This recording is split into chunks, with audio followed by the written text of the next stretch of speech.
Three, two, one, and we should be live. And hello, everybody. This is Dark Conservatarian. It has been a while since I have streamed or uploaded any serious political content for a bit, and so hopefully Night Shift 10,000 will be on soon enough. But for right now, I have good buddy Don the Pleb on. Say hi, Don. Howdy doody, everybody. Sorry, I'm getting chat. I'm like being an asshole. For some reason, you looked out of sync there. I do not know of what was up with that, but whatever. So I probably am, and I don't really know why. It has just intermittently been happening today. I gotcha. So what this stream is going to be about, everybody, is that we're going to be talking about cops and guns, but primarily cops, their conduct and how we should view them, and so on and so forth. So what I'm going to start off with is that I am going to present my screen of what started this conversation. Nothing too serious, but it's just a little bit food for thought type of thing, you know? So, start off with this one tweet where I said, I'm probably going to get some hate from my anarchist followers because I have a whole bunch of cop haters, to at least put it hyperbolically, in my following. And I say, continuing on, but a person can support the cops to a point, and that point for conservatives is guns, when cops start coming for their guns. So being pro-cop and pro-gun is not inherently contradictory, was my thing. And then Don Gunn responding, and yeah, it just took off from there. So yeah, I mean, I guess put it in your own words of what you have to say to that response, other than what you already said over Twitter, Don. Well, the shorthand of all of it really is that if the argument is going to be that we can support cops until they're coming for guns, then post 1934, you start to have a real problem, because that's the year the National Firearms Act passed. And that is around the time cops started coming for guns. I'm not inherently opposed to the idea of supporting cops. In fact, I do a lot of supporting cops over on the channel all of the time, which, yes, pisses off ANCAP something fierce, but it still happens. On the flip side, if the metric is if the cops are coming for guns, then I don't support cops. Then if the National Firearms Act isn't enough, then the Gun Control Act of 1964, then the Hughes Amendment, then the Brady Act, then the assault weapons ban of 94 to 04.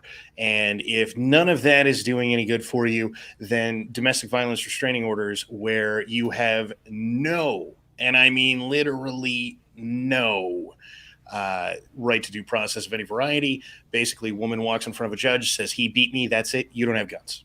Yeah, and I just wanted to emphasize that when it comes to guns is not the only metric for consideration as far as police support goes, but that was the main thing that inspired me to want to even go mentioning this, is because I run across a whole bunch of memes. It's safe to say that I'm in a whole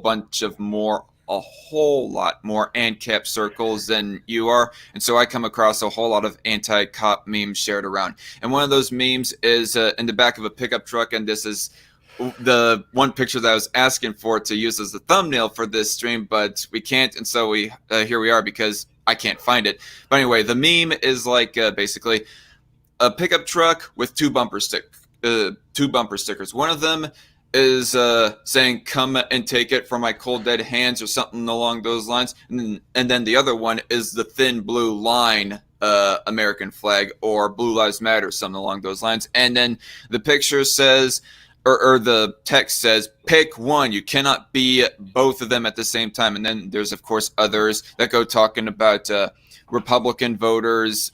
As they're getting arrested for gun ownership, they're still saying, I support you, and so forth. And I'm just thinking to myself, hyperbolic much? And it's just a bit of an oversimplification, and I just want to get that off my chest. But there is obviously a whole lot more things to consider other than just guns. But sticking strictly to guns, I gotta ask, refresh my memory, the 1934 NFA Act, or that's kind of redundant, NFA. Was Yes, that just the National Firearms Act is a little redundant. So the National Firearms Act is the law that originally made it a requirement for short-barreled rifles, automatic weapons, belt-fed weapons, well, not in particular, but specifically belt-fed automatic weapons, suppressors, sawed-off shotguns, and I'm probably forgetting a couple of things, but they required a $400 tax stamp in 1934. This came about because of the Valentine's Day Massacre, where specifically in modern era, a ridiculously small number of people died, which is to say 8, who were literally gunned down by the mafia because it was a mafia hit. And because of that, we needed to ban automatic weapons, or at least make sure that people went through, and I'm not even kidding, because it wasn't initially a ban, an enhanced background check. Yes, that was the original sales pitch for the first real federal piece of gun control. So that stayed on the books basically as it was until 1987, when Reagan gave us the Hughes Amendment, which banned all new sales of automatic weapons post 1987, which is why there is now a permanently limited supply of automatic weapons in the United States. Yeah. For some reason, I thought I remembered the NFA just being strictly being about like enforcing a criminal background check and not really anything more. But thanks for that bit of history lesson. And hello, Crusader. Hello. Oh, damn, you're loud there. But yeah, Crusader here is one of my co-hosts on Strike Force News, and this is obviously, since I'm having Don on, Strike Force discussion, so we might have some other people like out of the norm come on. So, Crusader, if I may just ask your opinion, like, what do you think? Can a person like be pro-gun rights and support cops at the same time? And what are the caveats to that or whatnot? You can be pro-gun and support cops, but I wouldn't trust cops to do the job done whenever you have a gun that can do the exact same thing. Yeah. What do I mean by that? Crusader? I think he was asking you, Crusader. What do you mean by that? Oh, what do you say? What do you mean by that? I mean that you should trust your own hands more than somebody else to do the job that needs to be done. You need to trust yourself more than somebody else. Right. And nobody is like the purpose of the original tweet wasn't necessarily to say or even imply that you should like rely on cops for defending you or whatever. I mean, the response time for a 911 call is like 15 minutes, so therefore arming yourself is going to be a little bit more effective for self-defense than expecting the cops to come up. But the way that you get to 15 minutes is you include nonviolent crime. Standard response time for violent crime across the U.S. is an average has been about 2 minutes 14 seconds for 30 years. That's the response time for violent crime specifically? Yep. Calling on a violent crime. Okay. Just like I believe in the old saying, when seconds matter, cops are minutes away. Yeah. Yeah. Well, 1911 always faster than 911. Look, I'm for all the memes, but if we're going to say the cops are 15 minutes away, then that's because we're averaging in, somebody broke in my window and that took 3 hours, right?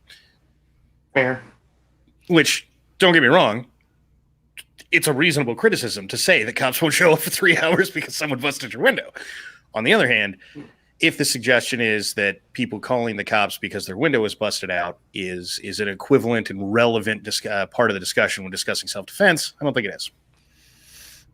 I do want to say that I don't think that that if a person is like for criminal background checks, and note that I am not necessarily for criminal background checks, at the least I'm kind of apathetic to it. I mean, I guess ideally repeal even criminal background checks, like mandating that private gun vendors are to do a criminal background check. But outside of hello, we got Rational Outlaw on. What's up, buddy? Howdy. But anyway,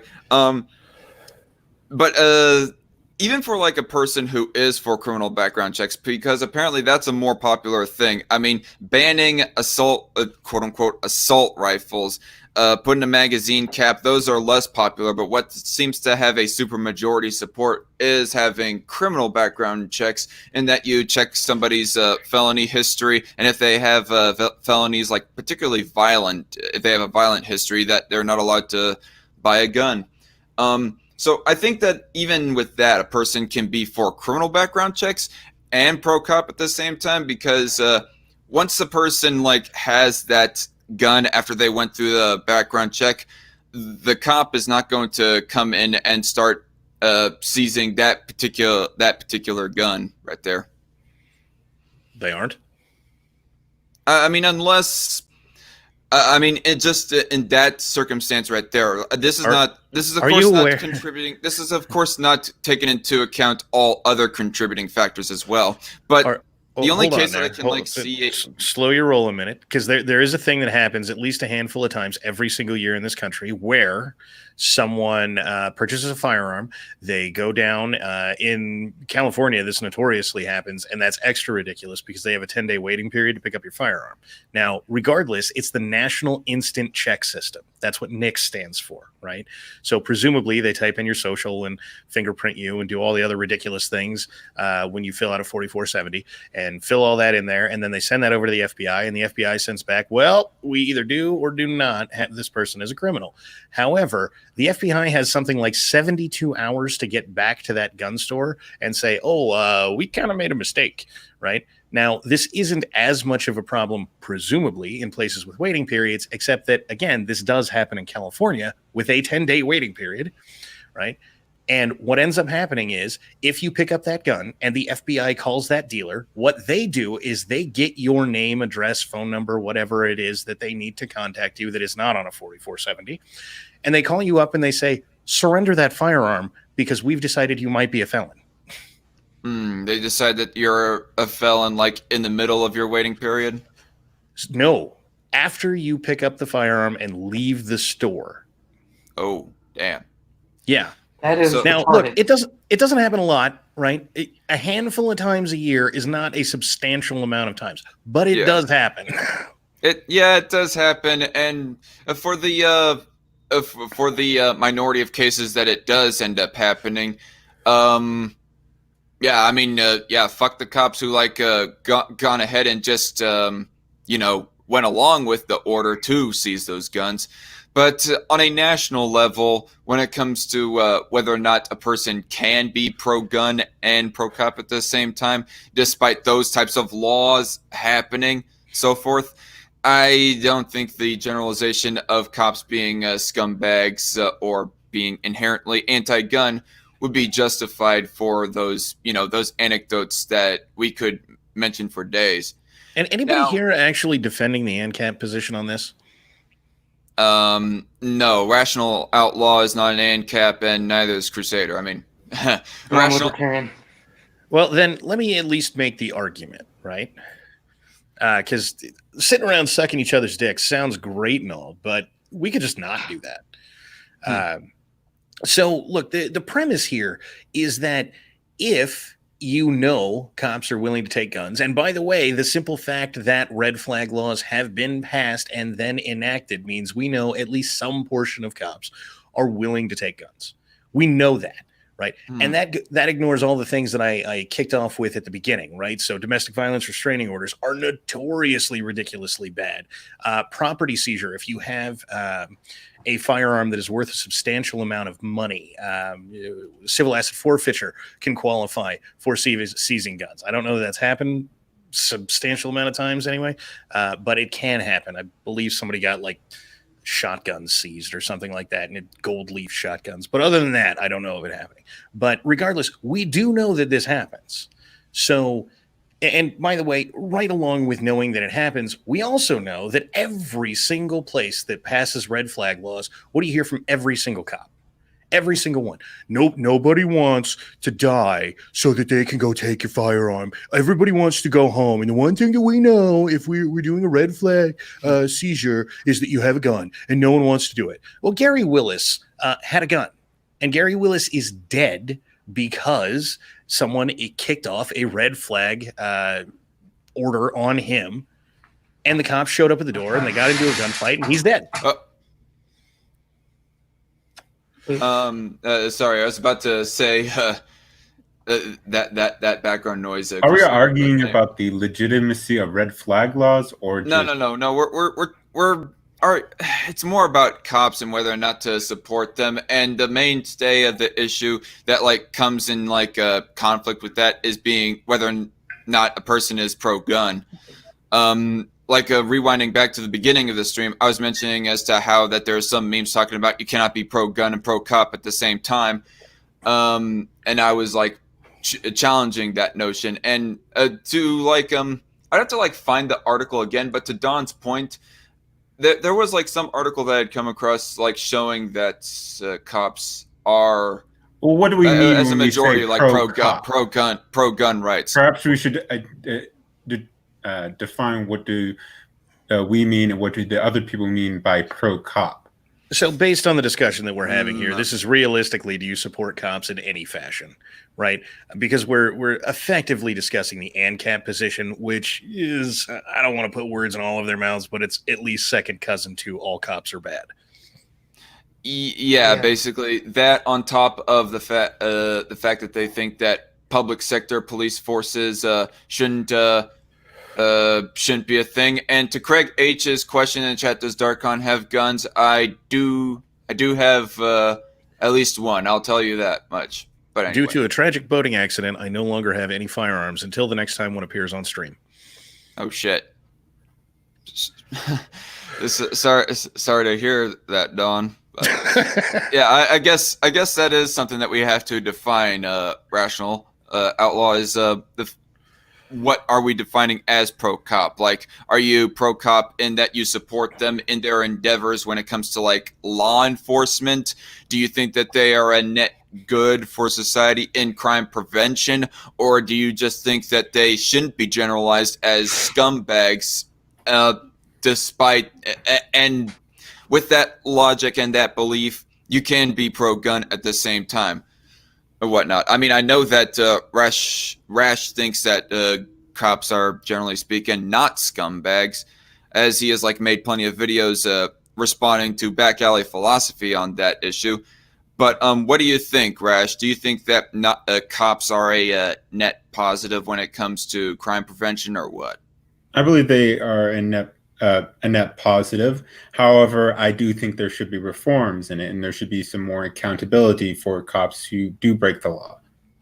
Right, and like a case like Officer Yanez, who like shot up Philando Castile when he was fired. I think that was the least that should have been done. He should have like served, I think, some few months or even few years jail time at least on account of manslaughter, if not murder. But firing him was the least that the police force could have done for whatever freaking city it was exactly. But yeah, you gotta understand putting cops in jail is pretty damn hard. And whether or not this is how it should be, as long as we have unions in this country, that's how it will be. Just right. In no uncertain terms, that's how it will be.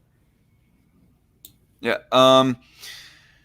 There was like a couple of articles I had read earlier this morning, supposedly saying that more cops, or I guess I would have to actually pull them up to more effectively iterate my point, but saying basically more cops is less crime, just to put it in very simplistic terms. And for every cop that is on the force, like per year, they prevent almost or something along the lines of over $300,000 worth of crime being committed, like property damage and stuff like that. That's knowing the unknowable. I don't know if they prevent crime, but they might be able to, just handle it when it happens, maybe. So presumably a study like that is talking about like if you have a police force of 10 people and you hire an 11th cop, what happened to the property crime rate over that time, over the period where the new cop was on versus the year where you only had 10 cops, right? And so presumably you would do this across large data sets as opposed to just one place that had 10 cops and then hired an 11th. But the reality of that situation is if the 10 cops were doing their job the year before, then they started arresting all of the people committing property crime. Turns out people in jail, not so much property crime. All right, so I will say, though, there might be ways they can prevent crime. Is the only thing I can think of is how that might be said is in areas where there is a large amount of crime and making a deterrent to commit crime. Now, I do want to read out an excerpt of one of the articles I had read earlier today. NRA, ILA, I do not know if that's specifically an arm of the NRA, but from the website that is titled that, they are citing Stephen Mello, a PhD candidate in economics at Princeton University. Further down in the paragraph, they say he found that each additional police officer hired prevented 4 violent crimes and 15 property crimes. Yeah, that's an excerpt from that one. I kind of wish that Night Shift was on this conversation. He'd probably challenge it a little bit more. Where? Yeah. I think they're speaking nationally. So that, okay. Now we're well into the realm of you can't possibly know. Yeah. Right. I mean, we would need, there's something like 900,000 cops in the country at any given time. That number does increase a little bit every year, but still there's roughly 900,000 cops. Actually, I think it's around 700,000 police forces. So it depends very much on how you're metricing it. But it's been in the vicinity of 900 grand for a little while now. I know there is a thing floating around about it being 700 grand. I think that's from 2010. Cities get bigger, cops hire more cops. But look, the premise that you can be in the middle of an otherwise downward turn in all of crime and go, well, we hired more cops, so there was less crime, is the same, and I do mean literally the same argument that the left is using to say, well, when we put in the assault weapons ban, gun crime went down. Yeah. I do want to giant downward slope already, motherfucker. I do want to say that the article was also mentioning other countries of where that the police force was decreased, and crime was either not affected at all or it still went down along with the United States and so forth. There was and I'm not trying to make a definitive claim about whether or not they do prevent crime. There was actually a USA Today article that I have to read, and I do give a bit of credibility to USA Today, saying that more police does not mean less crime necessarily. Well, yeah, as I said, I think the only way you could police could prevent crime is if they were policing specifically areas where there's higher violent crime, and those areas would perhaps decrease in the number of violent crimes committed. For a long time, the favored thing to look at on this particular subject was New York and the advent of broken windows policing, and that provided everybody with every answer that they wanted except the left. Because at the time when they started broken windows policing, they both hired more cops and started more stringently enforcing crime. Therefore, if you think that heavy policies about enforcing law are the thing that gets it done, then broken windows policing tells you that's true. If you think it's hiring more cops, then broken windows policing tells you that's true. Except that over the course of time since broken windows policing happened, we have was at least initially instituted in New York, we have long learned that it's about stringent enforcement, and we are currently living through a time where we are proving the inverse, which is to say it doesn't matter how many cops you have on the force. If you start saying things like, we will not prosecute people for crime, property crime less than $750, your property crime less than $750 explodes, which is what's been happening in California for about the past 18 months. Yep, especially in San Francisco, Los Angeles, places like that. So therefore, freaking Antifa gets away with murder? Well, not literal murder most of the time. But, not literal murder. Not most literal of the time, murder, at least. But a figure of speech, though, question that kind of still stands. So basically, Antifa can get away with a whole bunch of shit. Yeah, as A far lot of as vandalism, yeah. It's usually just it's usually petty theft crime that's committed, and most of it I think is from drug people who are on drugs and the homeless. Most of the petty crime, I think, in the large cities. I think it was. Probably, Mm. yeah. Oh yeah, and I'm not trying to like contribute in petty crimes or more importantly victimless crimes. I mean, if you're like some normie neocon who believes in drug prohibition, well then yeah, you're going to obviously think that the police are net good in that area. But just I'm not even talking about the drugs. drug thing. I'm talking about people who are being too drug loud. addicts and people who are homeless are stealing from shops and stuff because they know that they're not going to get arrested for the petty theft. Being too loud in the neighborhood. Yeah, that kind of stuff. I will agree. That's when that the police go kind of overboard. They get power hungry. Yeah, and there was some video that I had run across Filthy or Esso's Discord server where that the video was basically the title said something along the lines of a power hungry cop was tasing, excuse me, it was tasing a guy just for a boy just for doing a wheelie on his bike. Well, behold the power of the availability fallacy, right? Which is to say that. Let's say it is, for the sake of argument, 700,000 cops in the country, which it's not. But let's say that it is, right? So if you come up with, and only because it makes the ANCAP argument better, not for any other reason. But let's say you come up with, I don't know, 25 videos a year of cops being just complete 100% assholes. There is indisputably this cop should go to jail, be fired, possibly both. I don't know, raped to death by a donkey. Whatever it is that you think is the appropriate answer, right? Fine. Let's say you have 25 of those. Okay, well, if there's 700,000 cops and each cop makes something like 100 or so stops per shift, and there are something like 300 shifts per year. I mean, statistically speaking, the cops just aren't that bad. Sure. And I will say that if you support if you think the cops are doing a good job in crime prevention, as long as they aren't infringing on your gun rights, actively infringing on your gun rights by confiscating or something, you can be pro cop at the same time. It's not a contradiction, but Virginia does primarily Virginia for present day. That does kind of bring up a bit of a conflict right there. What was the one story that you had been talking about in some of your recent videos, Don, of where that a guy had red flag laws enacted upon him? Are you talking Gary Willis, guy I mentioned earlier? I don't know if it was Gary Willis. It might be. I'm not sure. Where Gary was Willis, that? Gary Willis is usually the guy I talk about. He's in Maryland, he was in Maryland. I presume he's interned in Maryland at this point. His sister or something like that called the cops and said, "Oh, Gary's a crazy old man. You should go take his guns." The cops knocked on his door at 4 a.m. And in the least shocking turn of events, if you go to a gun owner's home at 4 a.m, they answer the door with a gun. A gun. Yeah, weird, right?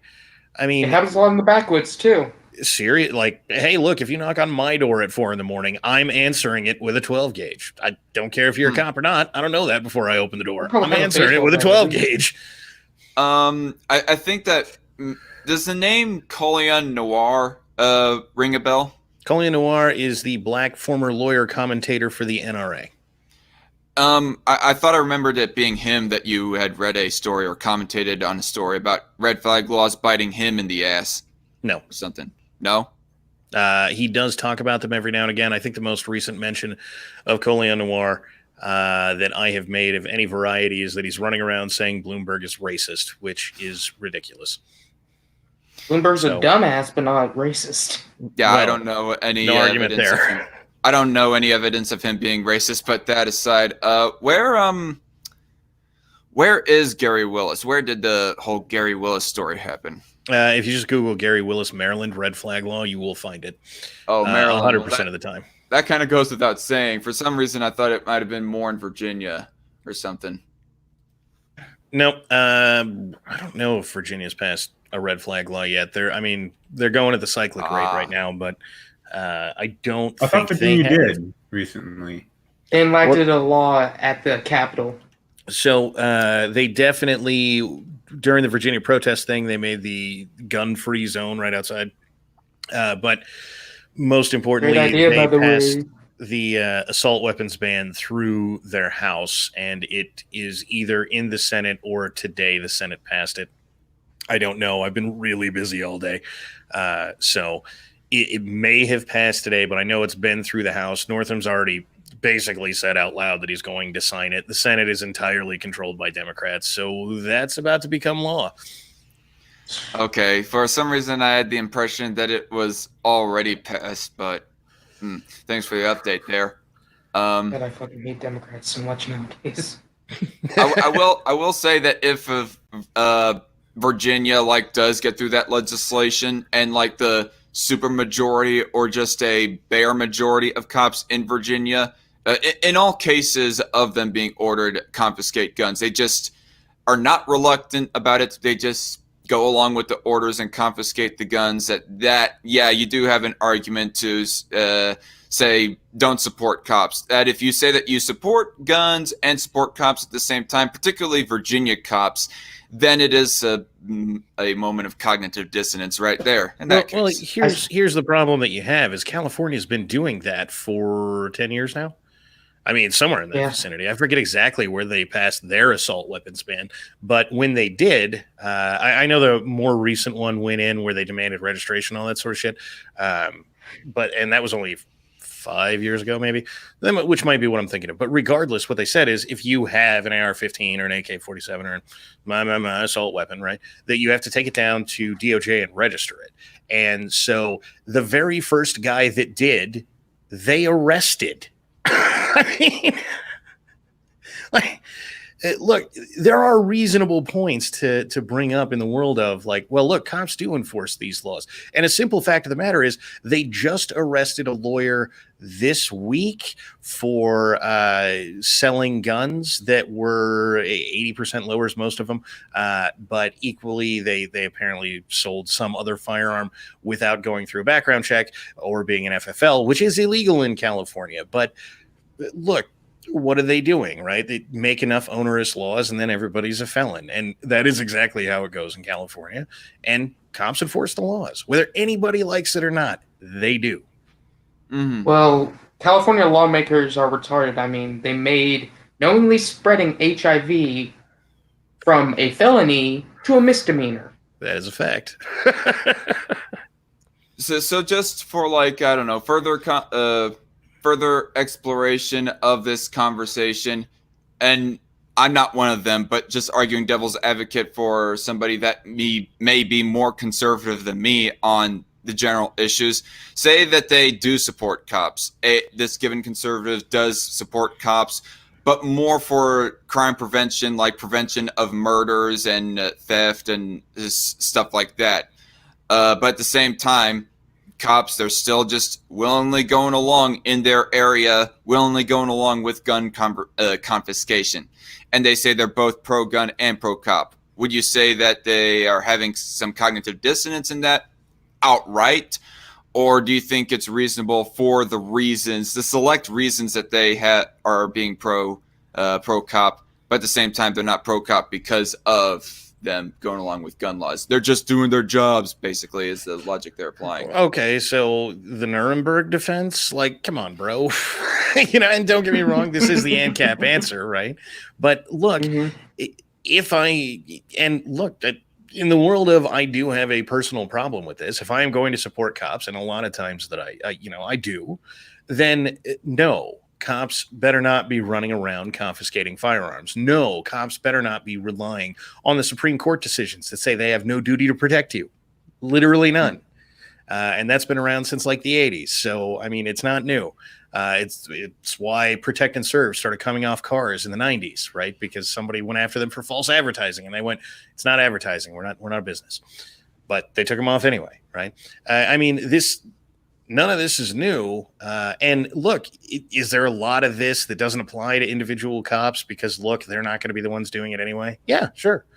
Do I think that the vast majority of cops probably signed up to go, you know what, I really fucking hate rapists or some other relative equivalent thing? Yeah, it's 90% of what probably is what got people on the police force. On the other hand, every time it's tested, do we find the cops are the ones taking the guns? Yeah. Sad but true. So, very quickly to address the chat just a little bit further up in the chat, Ghostly Gun. Police violate all kinds of my rights, not just gun rights. What specifically would you be talking about there? I mean, aside from like drug rights, if that even applies at all, Ghostly Gun. There's another one. Fourth Amendment, Fifth Amendment. There's a few reasonable calls to say Sixth Amendment. Look, it just that's how it is. We have spent about 50 years carving out exceptions into the Fourth Amendment. So effectively, a cop can go, well, I think he looked like an asshole, so I searched him. And about half the time, that's going to fly. Yeah. Police, there is a reasonable point to be made that Ghostly has also brought up. Police do not prevent crimes, they investigate and punish crime. I will say that's probably like the majority of cases when it comes to police practice in law enforcement. But I just go wondering as to how much of the time that actually is. Like if there was like any stats at all that could be looked at on that, because I know that there are like, I have read some anecdotes before, like one in particular of a Black Lives Matter protest was being shot up and the police came in and prevented that shooter on the spot right there. Well, look, the question isn't does that happen, right? Because if you're looking for stats, then the only stat you need is in the question in the world of does it happen is there one instance, and there is definitively one instance, right? So this is my problem with ANCAPs, knocking all cops because they're all terrible people, except that they're not all terrible individuals, right? And look, deferring to the individuals doesn't really help a giant problem that is cops, right? Sure. Because look, end result, you can't exercise your Fifth Amendment right with a cop. You can't. It's not possible. I hope you have a lawyer with you at all times, because that's how you exercise your Fifth Amendment right. Now, whether or not any cop that you are dealing with gives you that kind of shit, pretty unlikely. However, given 3 separate Supreme Court decisions, if you say the words, I reserve the right to remain silent, you've spoken and therefore given up your right to remain silent. If you speak anything of any variety and then stop talking, you've given up your right to remain silent. If you hand someone a card, you have communicated. Therefore, you have given up your right to remain silent. If you don't say anything at all, you're obstructing justice and not exercising your right to remain silent. You don't have a Fifth Amendment. I do want to ask actually on that point. Damn it! Keep on forgetting what I want to say. I mean, I don't trust cops anyway.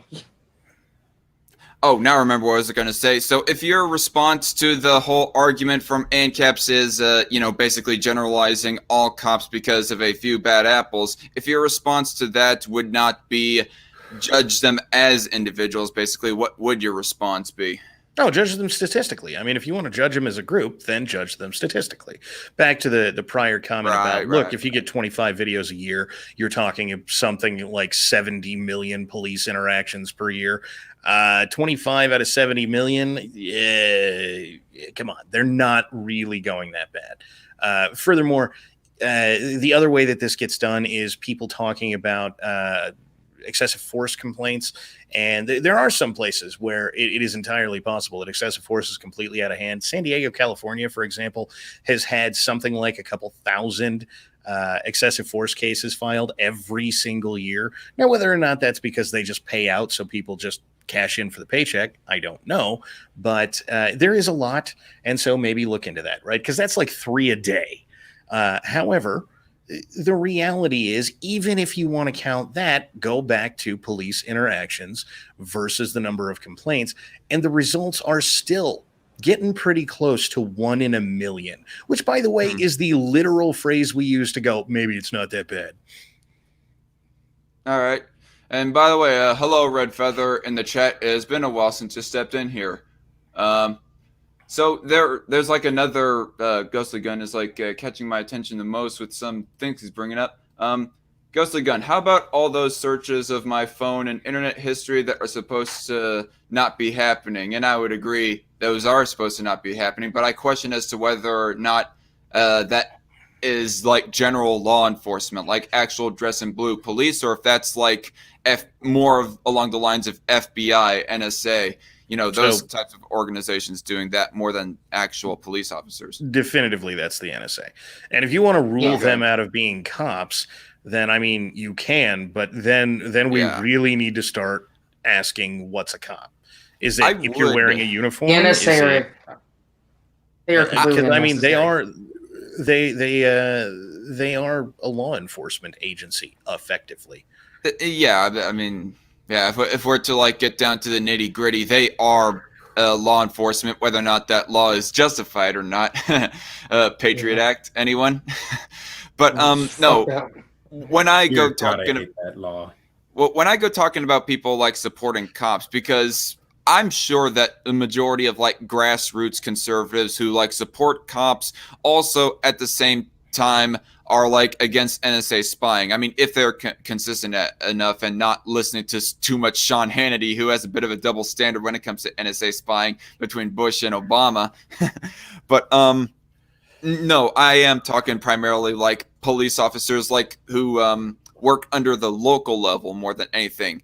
I mean, FBI, NSA, those are more like federal level agencies that definitely go actively on a day-by-day basis, invading on our rights systematically almost.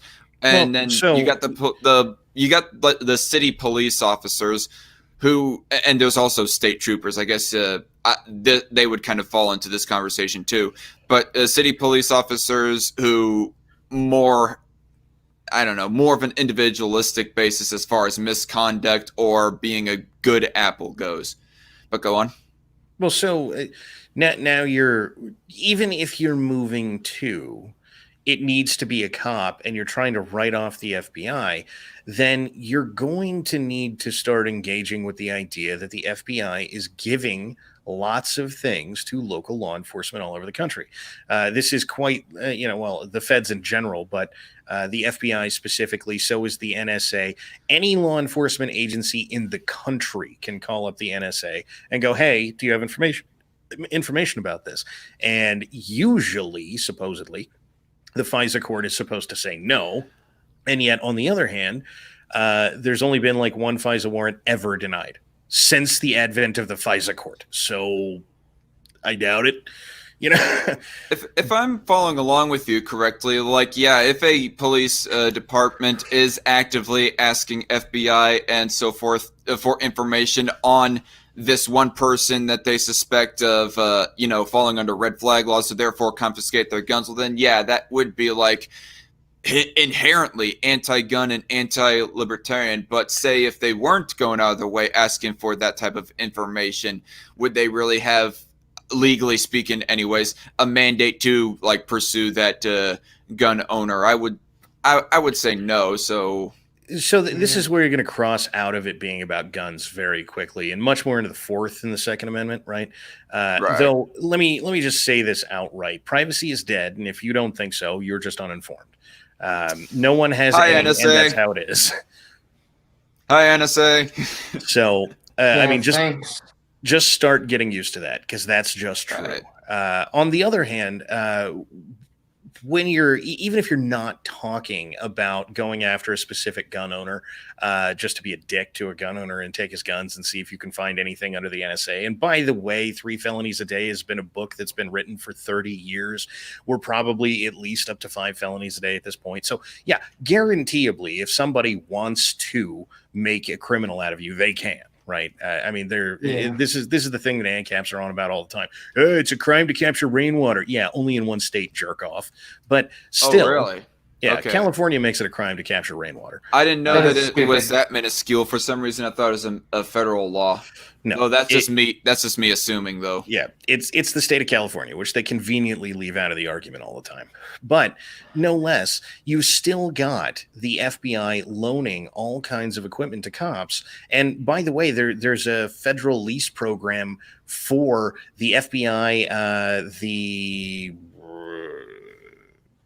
what the hell, the Defense Department, and somebody else that the cops can go get equipment from them. This is why you started seeing MRABs all over the streets about 10 years ago now, because that's when it happened. We had all these MRABs left over from the wars that we weren't using. And so the feds came down and went, you guys want armored vehicles to replace your SWAT vehicles? And then they created this program and started giving them MRABs. This is the thing that everybody calls a tank. If I just called a mini baby civilian tank. It's a mine-resistant, ambush-protected vehicle. It's definitively not a tank. Okay, a tank minus all the weapons and gadgets and all that. Aren't most tanks that are owned by civilians? Don't they have like the cannons and the other weaponry inoperable when they purchase them? Most, but I mean not all. Definitively, you can. There's a place here in Texas where you can go down and fire a tank. I mean, That is they're out there. Yeah, no, I'm sure that it's they're out there, but I was more asking on a generality. But yeah, I do want to say that Ghost of Gun again, police are fine when they aren't being jackboots. Just by Ghost of Gun, just to address that. I don't know, to kind of keep the conversation rolling. Craig H said a lot earlier in the chat, guessing donut operator will inevitably be mentioned. Like I do often, or not often, but occasionally go run across you and some of your followers that go hate, for lack of better wording, hating on donut operator. And I don't have an opinion about the guy, just FYI. But yeah, what's your opinion on donut operator? Since I know he talks about cops. Well, Donut was a cop, right? And a lot of what Donut does is go find fairly decent stories for cops and then post videos. Which, look, it's not like I go around bashing the Marine Corps, right? I enjoyed my Marine Corps and good, right? I got to blow shit up. It was great. But at the same time, Donut has this magical ability to just let things that are massive on the internet, which supposedly is what he's following, just completely blow right by him, or make the worst takes in the world. Like he's got a video up on his channel right now where he, some lady is fucking with this guy and supposedly he stole something. I don't really care, but she's getting overly aggressive with the guy for no particular reason. She calls for backup and then still tries to start a fight with the guy before backup shows up.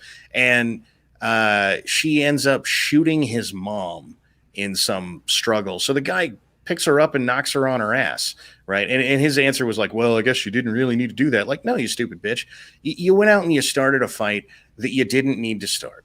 You went out of your way to escalate the situation. Go fuck yourself. You shouldn't have a badge and you should be in jail. Now, you can tell me all day, oh, don't hit a cop. But guess what? If a cop pops my mom, yeah, all bets are fucking off. Getting hit is the least of his fucking worries. All right? Yeah. They'll be lucky if they live another day. Right. Let's see here. United States Marine Corps equals blow shit up. Where do I sign up? Says sent 1000. Drop by your nearest local recruiter and ask for a Bravo 6 contract or a specifically artillery contract. Yep. The first line of defense in the military.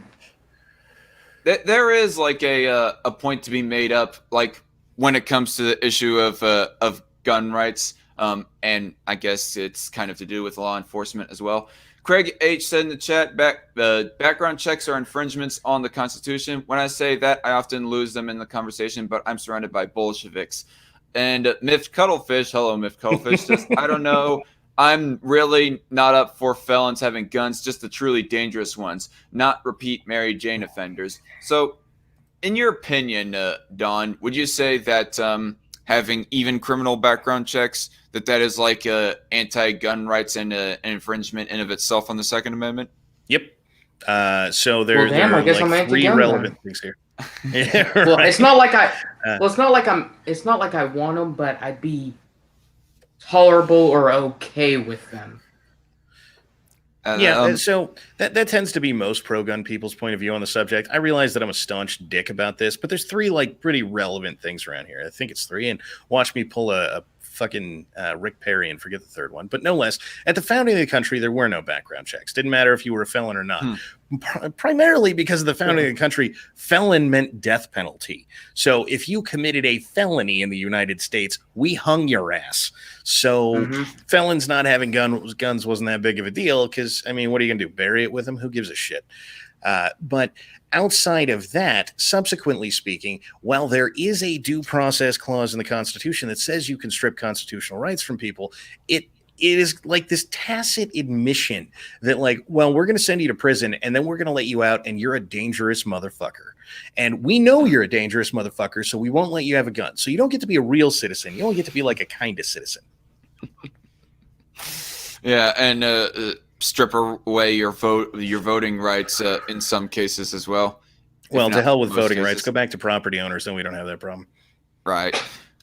Property owners being the only ones to vote. Yeah, I'm fine with not voting if it means, idiots aren't in politics. In that case, that's a big ask.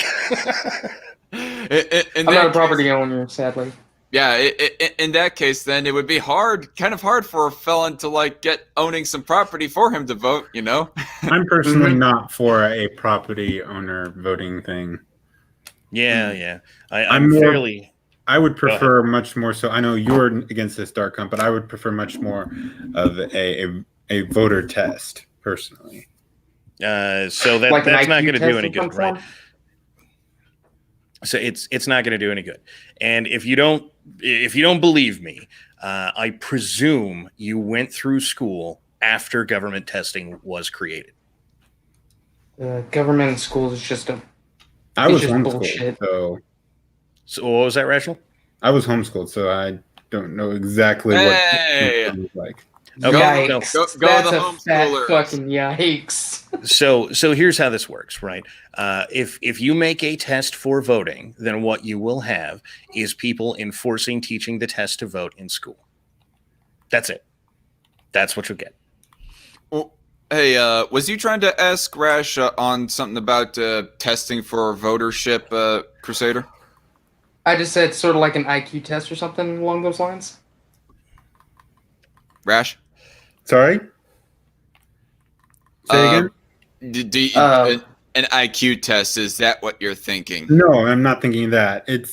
What it would be basically, I was thinking it would be a test on basically common knowledge things, like things that the voters should know on basically economics, history, Constitution, some basic things. Let me stop you already. Let me stop you already. Immigrant thing. Go ahead, Crusader.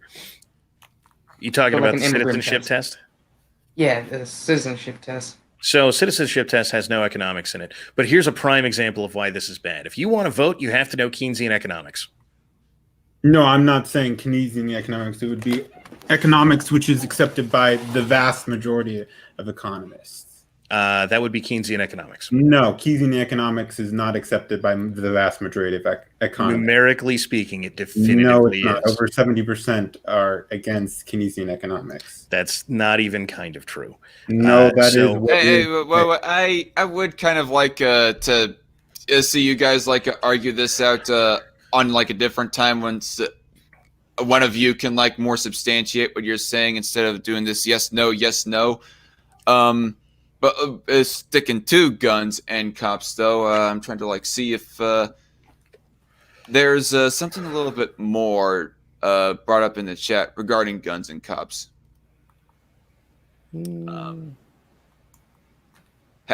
Ghostly Gun says having a silenced, fully automatic grenade launcher mail delivered to my door without a background check is a legitimate expression of my Second Amendment rights. That's a fact. I mean, that would be funny to see, but also pretty enjoyable. Hey, do they have like a mini nuke in each one of those grenades, Ghostly Gun? I mean, you're gonna live not very long if Amazon Prime. The Davy Crockett was not particularly successful. Sadly. By the way, one of the other reasons why I say that's not true, that most economists aren't Keynesian, is because they still teach the supply and demand in the proper way of how it's supposed to be taught. Keynesian economists would not teach it how they do today. I'll tell you what, we can economic autism at some other point.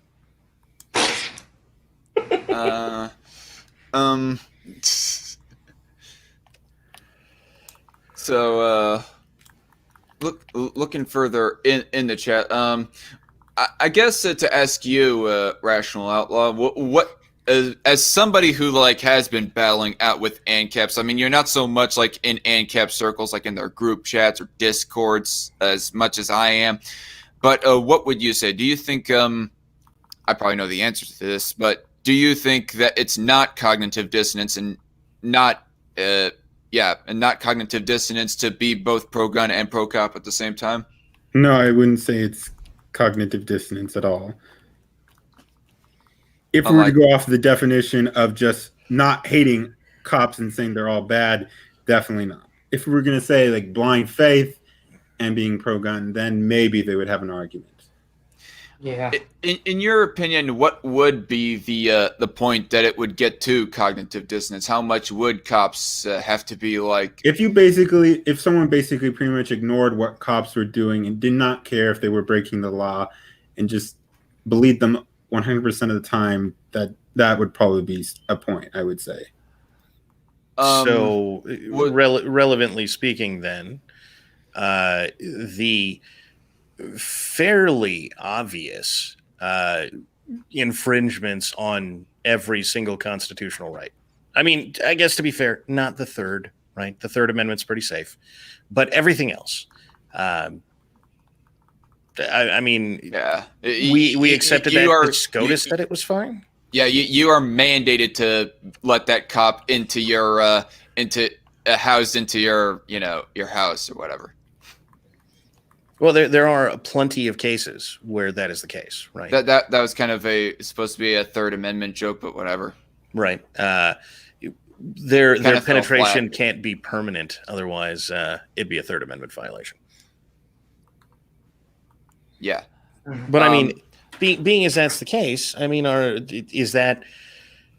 they at least have a point on this subject? Because, like, I'm definitively not an ANCAP, but this is definitely a giant bugaboo of mine. I'm sorry. What was again? Giant bugaboo.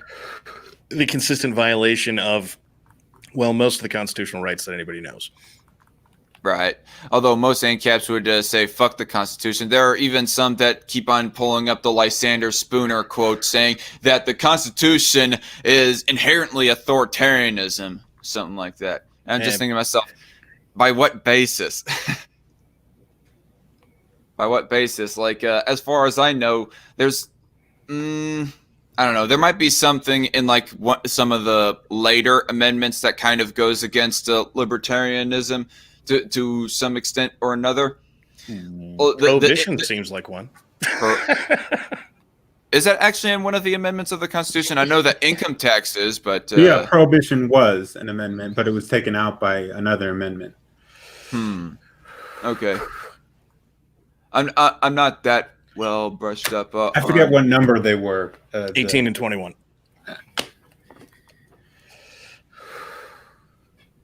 Right. Man, this stream about to be slowing down here very quickly. To Rash, at what rate would the cops have to be generally confiscating guns for it to be cognitive dissonance for somebody to be pro cop and pro gun at the same time? Excuse me. I'm not sure. I haven't really thought about that far. How about extra abstract groupings of quantity, right? So red flag laws, clearly no, right? Well, yes. Because we're already there. Well, I mean, you can't be suspect of all cops based on red flag laws because we already have them, and you can't be currently suspect of all or you can't be pro cop and pro gun and have that be a contradiction. So red flag laws don't cross that line. Are we there No, I on the would say federal red flag level? laws do cost that, at least to some extent. Okay, so everyone in California should be anti-cop.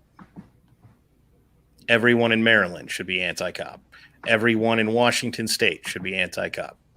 Virginia. If it's not there, it's coming. So them too, right? True. Are red flag laws really implemented on a national level? I know that we just mentioned that. No, they're only state. I don't think Yeah. there is any national level red flag law. No, but that's why that list Okay. of states, right? Because I know all of them have red flag laws. So if you're in that state, you should be anti-cop if you're pro-gun. In my county, they're trying to reinstate the former sheriff even after being outraged at his handling of the MSD shooting, says Myth Cuttlefish. Who the fuck is this Carlton Banks that's saying retard? Welcome. I don't know. I think he's just like the biggest troll of Don's fan base, just to Probably, put it yeah. mildly. But relevantly speaking, Carlton was a good boy who didn't do nothing.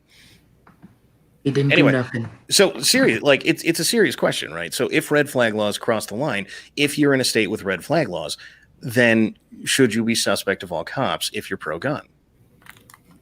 Like, I'm not saying it is a definitive truth. Like, it seems like if red flag laws cross the line and you have a state law that says that, I guess to be fair, specifically if you know that cops are enacting them within the state, right? Because you can write a law and it never gets enforced. But if you know for a fact, so for example, Maryland is probably the best because they have actually killed someone.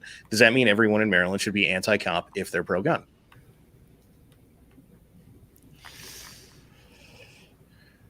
I mean, I guess it would like depend on how much prioritization that guns would like take on their fortier,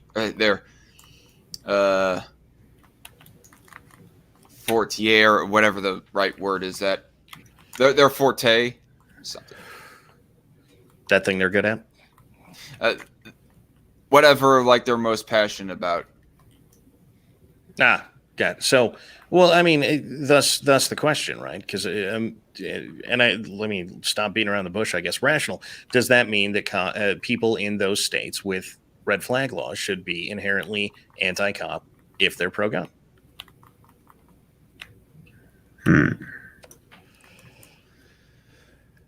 I don't think you need to be anti-cop so much as anti that law, and I don't know how to say this.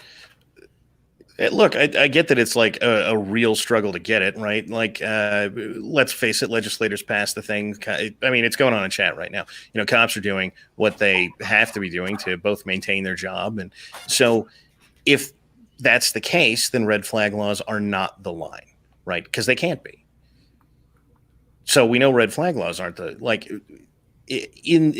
is the thing that the ANCAPs I know where they start to really turn into dicks because they're like, so basically what you're saying, it has to be house-to-house confiscation of every single firearm. Otherwise, you're not allowed to be anti-cop.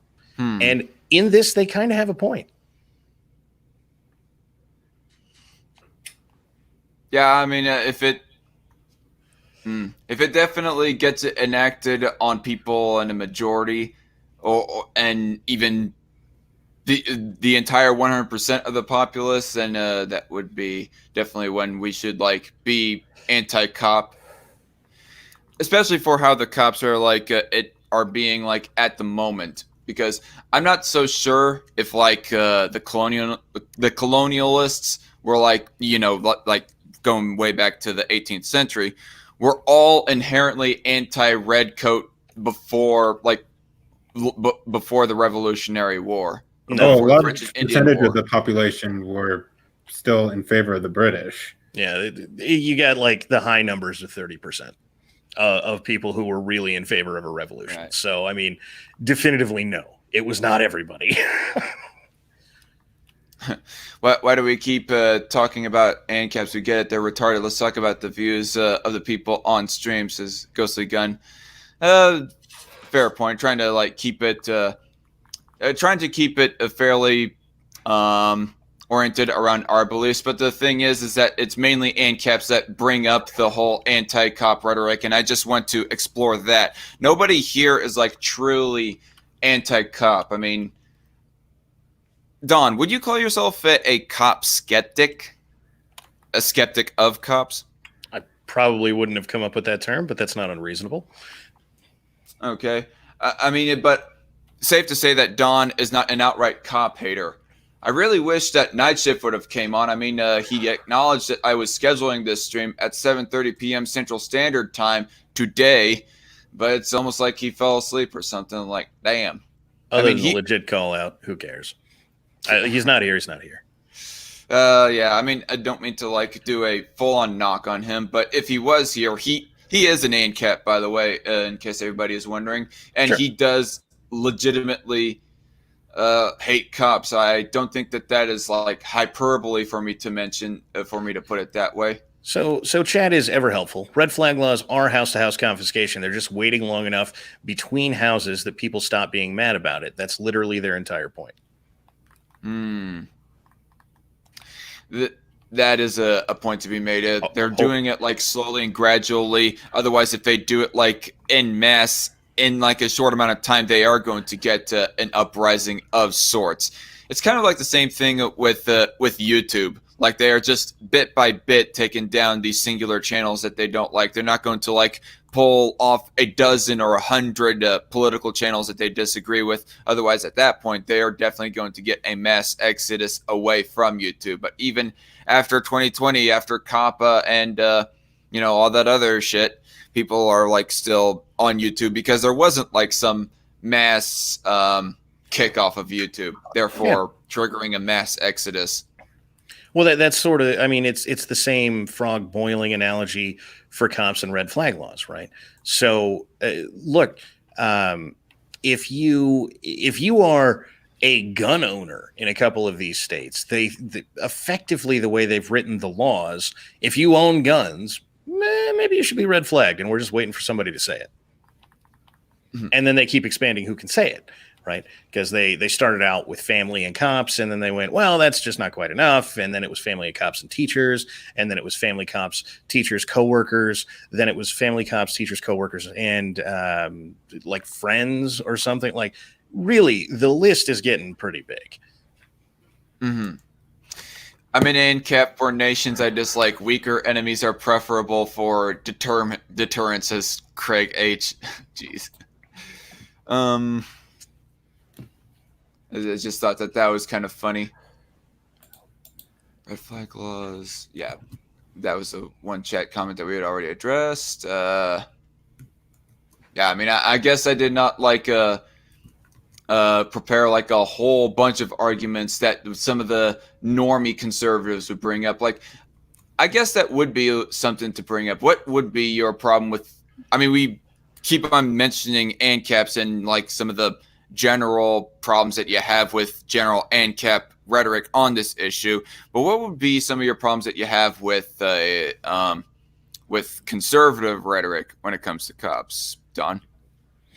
They're way too lax on cops in the aggregate, right? And look, if we're going to give you a badge and a gun and say go out into the community and do stuff, then yeah, the hard line needs to be there. Even if the only answer at the end of the hard line is, well, you're fired, right? But when you're fired, you never get to work in law enforcement again. Deal with it, right? Because things happen, like cops get DUIs and nothing happens to them, right? In fact, I just caught a story of a cop getting a DUI in a cop car. He was suspended for 3 days. Now, come on, man. That guy's got to go. Right. Right. Yeah. And look, I am 100% certain, having dealt with, the active duty Marine Corps, post deployments, guys go out and they get shithoused. Occasionally guys come to work shithoused. And do you know how the Marine Corps deals with that? They fuck their world up. And that's fine. Right. Or the other thing that happens is Marines grab you and they put you in a hole and go, Don't let anyone notice him till tomorrow. shit house, like they arrive drunk and get too belligerent, obnoxious, and maybe even violent. Is that what you're meaning? Like shit house. Violent rarely happens, but they show up drunk. It happens, and obviously it's obvious, right? The reality of the situation is, if you're going to show up to work drunk, and I'm going to give you a 155 millimeter cannon, something got to change. Mm-hmm. And also, you might get your brains blown out if you're deployed. Yeah. Well, so that's usually a slightly different story. It's usually garrison where that sort of shit happens, which is back in the States. But look, if you have a cop getting a DUI in a cop car, and by getting a DUI, I mean some other cop showed up and found him literally passed out in the driver's seat, and then they pulled him out of the car, and all you get is suspended for 3 days, then, I mean, what are we saying, right? Like, if you're willing to tolerate a 3-day suspension, then get hammered and drive around a cop car, right? I mean, that's the way it is, whether you intend to be saying that or not. That's what you're saying. Right. And Red Feather goes asking, who is saying all cops are awesome and act accordingly every day? Well, in all literality, there is nobody actually saying that, but I guess the question should be more along the lines of conservatives that are apologizing for the anecdotes that are like so obnoxiously bad. Like, I would hate to bring up this example, but I actually listened to Larry Elder's commentary when it came to the Philando Castile shooting that was committed by Officer Yanez, and he was like a bit too lax on that. He did not just outright say Officer Yanez was wrong with his conduct. He was just saying it could have been handled wrong. Like, he was just, I don't know, he was kind of meandering about with it. So, if I recall, because this is the second time this has been brought up, right? Philando Castile. And if I recall correctly, Philando Castile is the guy whose girlfriend was sitting in the car and posted a live stream on Facebook after he got shot. That does raise a bit of a red flag in my head, not gonna lie. So, well, here's the real problem, right? How many times, and back to Don defending cops, right? How many times do we find a cell phone video where there is a cop that is beating the hell out of somebody, right? And then that cop is wearing a body camera, and that cell phone video goes out on the internet, and oh my God, how dare this cop beat the hell out of this person? And then the body cam footage comes out, and what you find out is that 4 seconds before that cell phone video turned on, the person the cop's beating the hell out of was shanking the shit out of him. I mean, yeah, beat his ass. Good. Yeah. I guess one question to kind of ask both Crusader and Rash that I haven't asked, or that I've asked on but haven't asked them. Would you guys call yourselves cop supporters, or what would you say that your position is generally regarding cops? Well, I'm really neither. I'm not anti nor pro. I'm along the same lines, but I just have trust issues with people in general. I know that you have stated on Discord and Twitter, I think even some more. You seem to have been more skeptical and more harsh.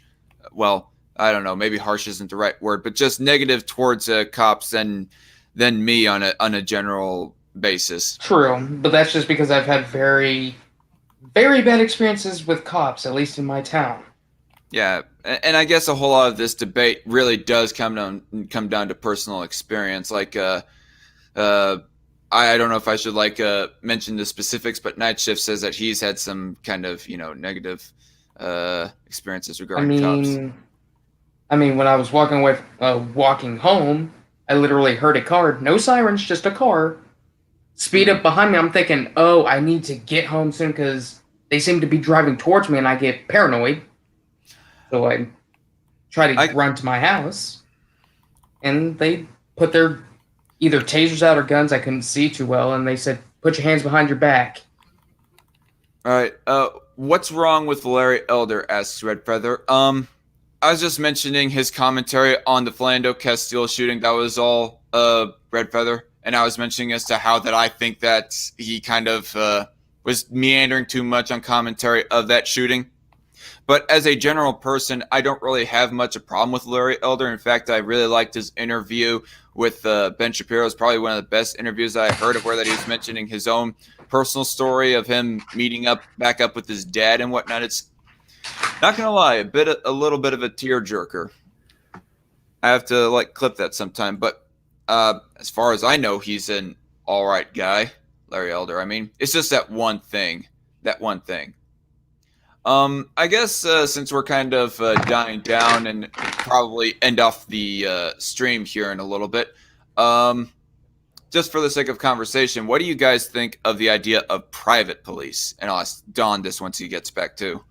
I'm fine with the idea of having a private police if people want to have one. Same. Yeah, I'm against the idea of government having a complete monopoly when it comes to, security in general. I'm not going to use the word law enforcement, but I don't know. One of the ideas that I brought up, in my debate against SO and Filthy, I mean, Rational Outlaw knows, obviously, is that one thing that could be done is that cities, like mayors and city councils, that they hire off a police organization to be the law enforcement of that city. And if they think that the law enforcement is doing misconduct too much, then they're going to fire off that police force and hire on a new one. Kind of like how they do with construction companies. They hire out private contractors in that area. So kind of works in the same way. Hire out private security contractors, just like private construction contractors, Do you guys think at all, it's probably a no on this question right here, but do you guys think that public sector police force should be completely abolished? And by extension to the chat here, do you guys in the chat think that public sector police force should be completely abolished, or what's your thoughts on that?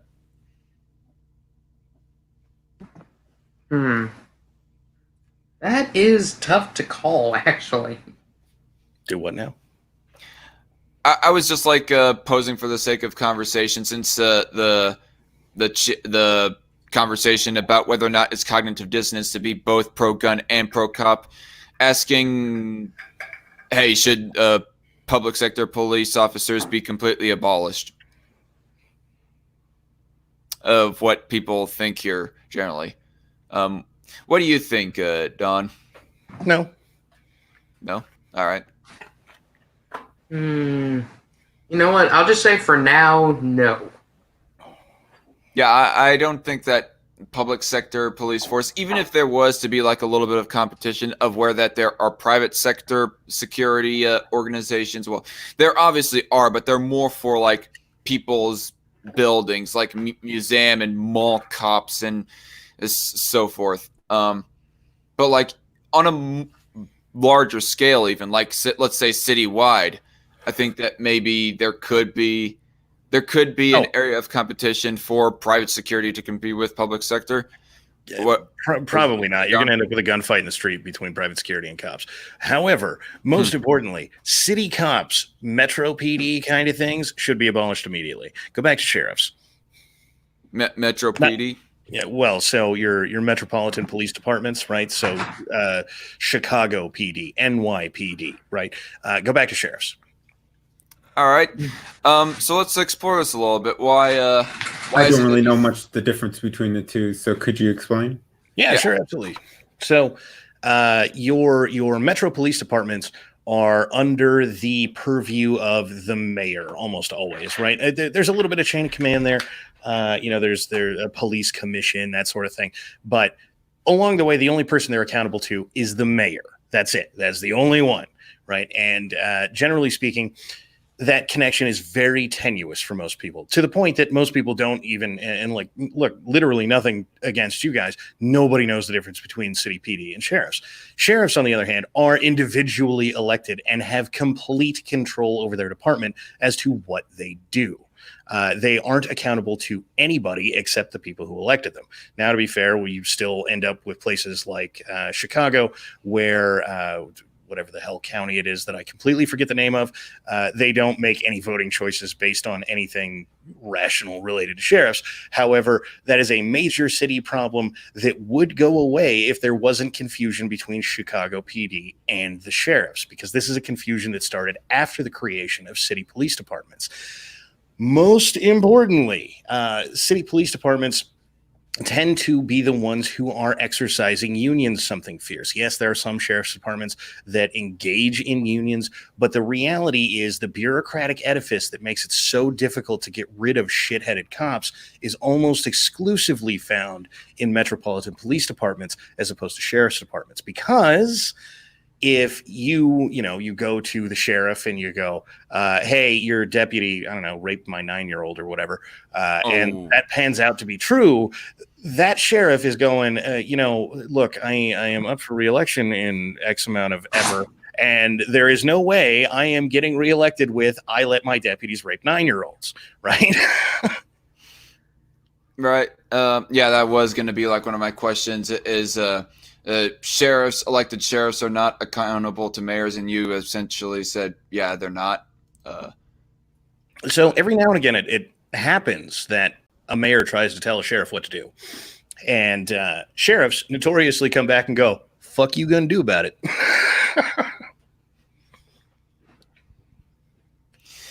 All right. So, I don't know. I guess since Night Shift has never came on at all during this stream, is there like anything in regards of police and guns that you guys want to bring up? It is a standard practice of nearly all police departments to walk up to anyone that they know is carrying a gun if they're going to talk to them and immediately disarm them. That shit should stop immediately. Do you actually, since you mentioned this, do you recall that one video clip of where that there's a police officer like coming up to a guy who's just like open carrying their, I think it's an AR-15 or something along those lines. Just Google Second Amendment audit, and you'll find like 40,000 of them. Oh, 40. Well, there was what I was trying to think about was that the one video of where that there's like this guy walking down the street with his walking on the sidewalk with his AR-15 open carried on his back, and then a police officer just walks up, starts a conversation, asks, "Can I inspect the rifle?" and then gives it back, and then they start talking about that. And the concealed carrier, he's just basically saying these are my rights, etc., etc. Look, it again, just Google Second Amendment on it. I have seen enough of them that I can't even pinpoint which particular video you're talking about. Because look, half of these Second Amendment audits, the ones that nobody sees, our cops walk up and they go, "Hey, can I see that?" Or they don't even ask to see the weapon. They just walk over and go, "Hey, how you doing? Somebody called, so I got to come check it out. Looks like you're exercising Second Amendment rights. Have a good day, bro." And then turn around and leave, But those don't go viral. Yeah. Right. Those are really the cops that one can congratulate, is the cops like they're just answering the call because, I don't know, it's their job, and then they go up, say no big deal, and just run off with nothing done.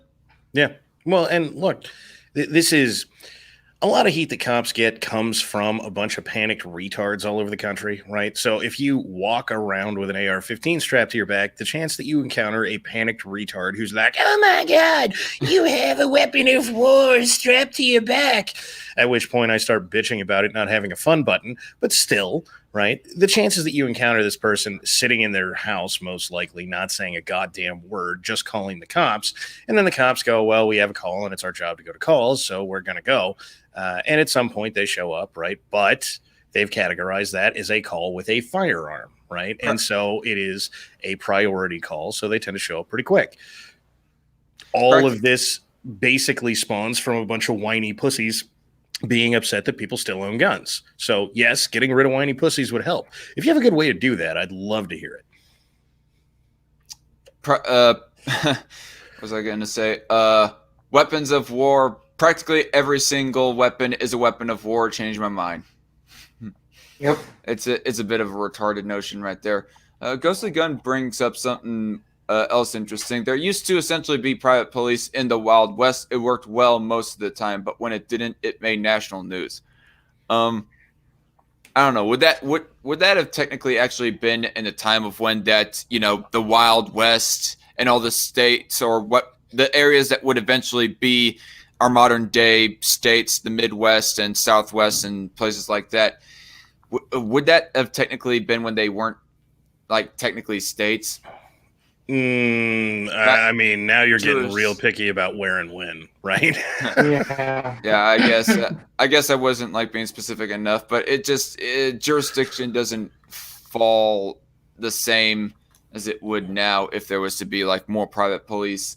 But so I mean, basically, what the ones that everybody knows is the Pinkertons, right? Because they made all the movies. And so that's the private police force that everybody knows, right? Exactly, right. They still live in modern media, so people know who they are. But the Pinkertons were notoriously some of the worst people in history. Don't get me wrong; they did a lot of great shit, but they were also some of the worst people in history. So, though I say that knowing that at the same time, no one cared about most of the shit we care about today. So most of it was probably not even that over the top, considering the time frame. Yeah. Mm-hmm. Bring up that Crusader and Rational Outlaw retarded faggots. Well, for one thing, Rational Outlaw is a faggot. Don't know if he has autism, but Crusader, I think. Well, I am autistic, actually. Autism and retard do not correlate, even though I say they do for jokes. Right. So I guess we do have at least one retarded faggot. Confirmed retarded faggotry. There's always retarded faggotry that goes on a dark con string. Be it now we just need a Niger faggot. Oh, jeez. No. Be it edginess. In an actual stream related question, does anyone here think there's an actual police brutality problem, or is it the police doing their jobs in a majority of situations? Are you talking about majority of it? Majority of it isn't a police problem, but maybe in certain areas there might be. I'm going to go with no, that there is not a police brutality. But what are you saying? What are you meaning by police brutality problem? Are you talking about police like going out, doing stuff outside of their duty? Like, so police brutality is like an actual crime in most jurisdictions, right? So if a cop just walks up to you and busts your jaw, that's police brutality. If you are being arrested, and as there is literally a video on the internet showing, the cop tases your balls just to tase your balls, that's police brutality. If and equally excessive force like complaints is generally what you're talking about, right? So excessive force is usually what the law is under, but police brutality was like the 80s name for it, and it lives on. So, I mean, the question is, I guess, more statistically, and I am guessing and putting in words in someone else's mouth here, but is this really a problem that is even department wide, or is this like, yeah, there are cops who are assholes, but generally speaking, it's just cops doing their job? I mean, I would say that generally speaking, cops do have a bit of asshole in them, and express that with almost every single person citizen that they interact with, because they just got done dealing with some extra obnoxious douchebag, so therefore they're just going to naturally be a little bit of an asshole with the next person with them, no matter how, mannerly that the next person is acting. So I think I don't know. I guess I would like to find it beyond just being an asshole personally.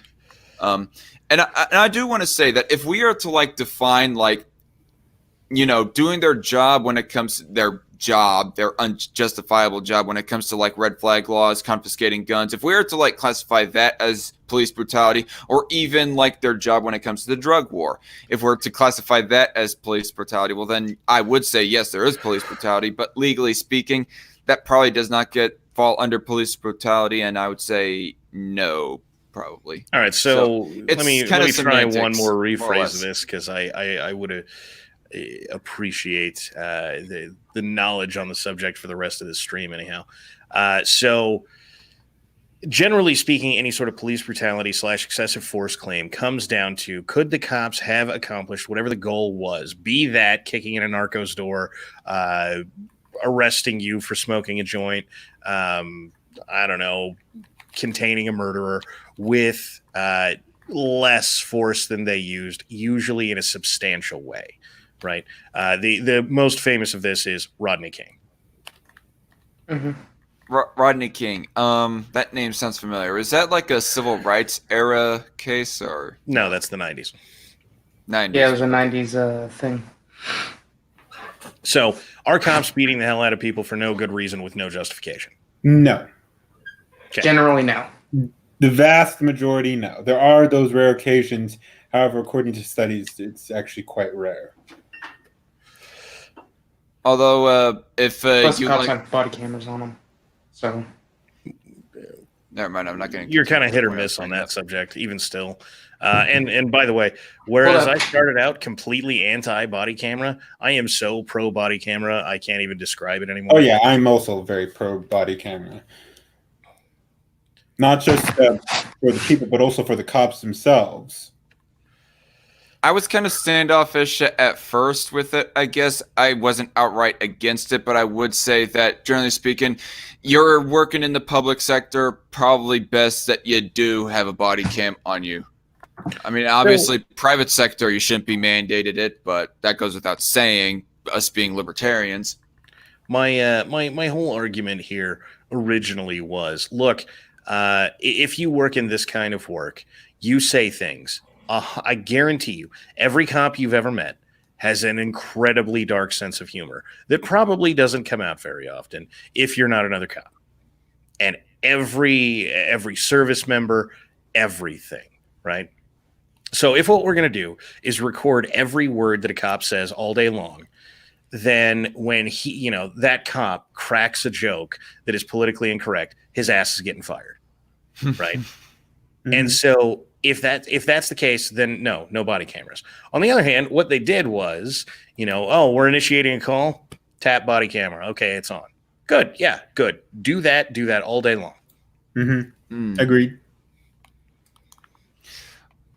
Well, I guess this is where I'm going to just about wrap it up. I don't think I have anything else to bring up to you guys, and Crusader just left too. I think there's actually more in chat, no less. All right. Are they racially profiling? Are cops racially profiling? No. I would say no. Well then, panel agreement. They're not racially profiling. I would actually have to read up on that to know for certain whether or not. But right now, I'm just going with I'm just going with my default answer, and that being no. Oh, okay. Let me revise my statement. They're not racially profiling at any time that racially profiling doesn't make sense. Wait, what? Sorry? I said cops are not racially profiling at any time that racially profiling doesn't make sense. So, okay, you get a call for a murder. The murderer is a 6-foot-tall black guy. Do you start stopping white guys? Right. You're racially profiling. And yes, you're racially profiling then. Yeah, technicality. And by the way, going to emphasize, you do still sound like a black dude, Rash. Not going to lie. There's a bit of a running joke. Rash is actually white, but he really does sound like a bit of a gay black dude. Oddly enough. Who wants to see Rash do a face reveal? Oh, I wouldn't do that at least until I had 1,000 subs. No, I'm joking. Just joking on that. Oh god. Anyway, so if there's like nothing else to be brought up, I'm going to start wrapping up this stream. But any final words to say aside from the subject matter? I think we're straight. Yeah. Ghostly Gun says, better than the damn furry avatar. It'd be better if you revealed your face than the damn furry avatar.